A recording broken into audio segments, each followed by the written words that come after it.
Break के बाद एक बार फिर आप सभी का स्वागत है। मैं आपके साथ अस्मिता दुबे और आइए अब नजर डालेंगे वायरल 25 पर।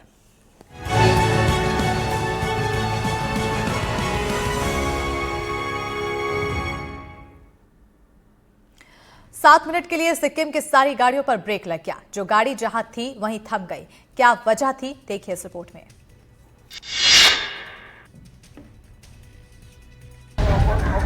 पुलिस ने इशारा किया और जो गाड़ी वहां थी वहीं रुक गई।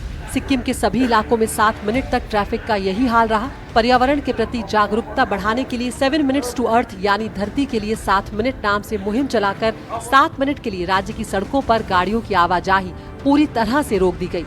इसके जरिए लोगों को सिक्किम में गाड़ियों से होने वाले प्रदूषण को कम करने के लिए जागरूक किया जाता है। राजस्थान के झुंझुनू जिले में एक सड़क बनी, लेकिन उद्घाटन से पहले ही नदी में समा गई। जोर पानी से ज्यादा था और या भ्रष्टाचार में, ये तो पता नहीं। लेकिन झुंझुनू जिले के बागफोली इलाके से NH52 को जोड़ने वाली बागफोली जहाज सड़क काटी नदी में बह गई। इस सड़क का निर्माण हाल ही पूरा हुआ था, लेकिन उद्घाटन होता इससे पहले ही सड़क का एक बड़ा हिस्सा नदी में समा गया। अब पापड़ा और पंचलगी गांवों का मुख्य संपर्क मार्ग से पूरी तरह से बंद हो चुका है। गांव वालों का कहना है उन्हें घटिया मटेरियल से सड़क बनाए जाने की शिकायत भी की थी।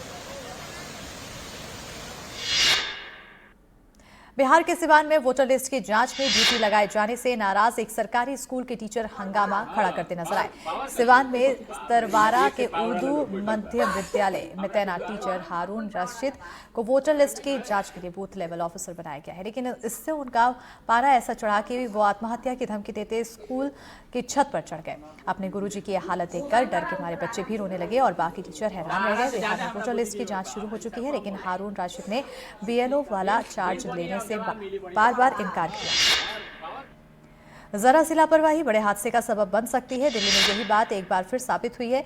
दिल्ली में कश्मीरी गेट के पास एक कार पलट गई। इस कार में 5 लड़कियां सवार थीं और ये सभी नैनीताल से लौट रही थीं, लेकिन इनकी तेज रफ्तार कार डिवाइडर से टकराई और पलट गई। जैसे ही कार पलटने की खबर मिली, पुलिस मौके पर पहुंची। पहले ड्राइवर के नशे में होने का शक हुआ, लेकिन जांच के दौरान पता चला कि ड्राइवर को नींद आ गई थी। इसी वजह से हादसा हुआ है। इस कार में सवार लोगों को चोट तो आई है, लेकिन राहत की बात यह है कि कोई गंभीर रूप से घायल नहीं है। गुजरात के साबरकांठा में सेल्फी का शौक 2 युवकों को भारी पड़ गया। सेल्फी लेते वक्त पैर फिसला और दोनों की जान चली गई। मेहसाणा के कटोसड़ का नीलेश परमार सप्तेश्वर मंदिर के पास सेल्फी ले रहा था। पांव फिसला तो वो साबरमती नदी में डूब गया। जैसे ही लोगों को ये बात पता चली, हड़कंप मच गया। हिम्मतनगर, ईडन और बीजापुर से फायर ब्रिगेड के 40 लोगों की टीम ने SDRF के साथ मिलकर तलाश शुरू की है, लेकिन 12 घंटे की तलाश के बाद उसकी लाश मिली। भिलोडा के ओड गांव के 18 साल के लड़के की मौत हुई है। दिल्ली से सटे यूपी के ग्रेटर नोएडा के पार्क का फव्वारा 6 साल के बच्चे के लिए काल बन गया। सोमवार को ही बरसात के बाद सेक्टर P3 के D पार्क में फव्वारे में पानी भर गया था, जिसमें डूबकर 6 साल के बच्चे पृथ्वी की मौत हो गई। फव्वारे का गड्ढा करीब 3.5 फीट गहरा था और वहीं पुलिस का कहना है कि बच्चा उसमें नहाने गया था, लेकिन डूब गया। इसके बाद बच्चे को अस्पताल ले जाया गया, जहां डॉक्टरों ने उसे मृत घोषित किया। इससे बच्चे के पिता इसी इलाके में कपड़े प्रेस करते हैं। RWA का आरोप है कि प्राधिकरण के भ्रष्टाचार ने फव्वारे के तालाब को मौत का कुआं बना दिया है। बरसात की शुरुआत में ही बड़े बड़े चमकीले शहरों की पोल खुलने लगी है। नोएडा में भी यही हाल हुआ है। नोएडा के सेक्टर 100 में 12 फुट चौड़ा और 20 फुट लंबा गड्ढा हो गया है। जिस सर्विस रोड पर यह गड्ढा हुआ वो काफी व्यस्त रहने वाला रोड है। खासतौर पर सुबह और शाम के वक्त यहां से काफी लोग गुजरते हैं। नोएडा प्राधिकरण मानसून से पहले वैसे तो हर साल जलभराव से छुटकारा दिलाने और सड़कों को दुरुस्त करने के दावे करता है, लेकिन बारिश के शुरुआती दौर में सड़क में हुआ ये गड्ढा बताता है कि सारी तैयारियां सिर्फ कागजों तक सीमित है। करप्शन के किस्से तो आपने कई सुने होंगे, लेकिन आज हम आपको करप्शन की तस्वीरें दिखाते हैं।